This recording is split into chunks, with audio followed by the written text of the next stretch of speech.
شروع اللہ کے نام سے جو بڑا مہربان نہایت رحم والا ہے۔ اے پیغمبر صلی اللہ علیہ وآلہ وسلم، اپنے پروردگار جلیل الشان کے نام کی تسبیح کرو، جس نے انسان کو بنایا پھر اس کے اعضاء کو درست کیا، اور جس نے اس کا اندازہ ٹھہرایا پھر اس کو رستہ بتایا، اور جس نے چارہ اگایا پھر اس کو سیاہ رنگ کا کوڑا کر دیا۔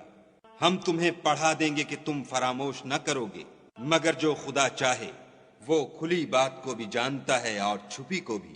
ہم تم کو آسان طریقے کی توفیق دیں گے، سو جہاں تک نصیحت کے نافع ہونے کی امید ہو نصیحت کرتے رہو۔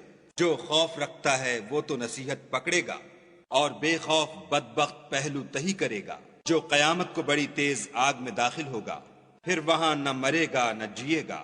بے شک وہ مراد کو پہنچ گیا جو پاک ہوا، اور اپنے پروردگار کے نام کا ذکر کرتا رہا اور نماز پڑھتا رہا۔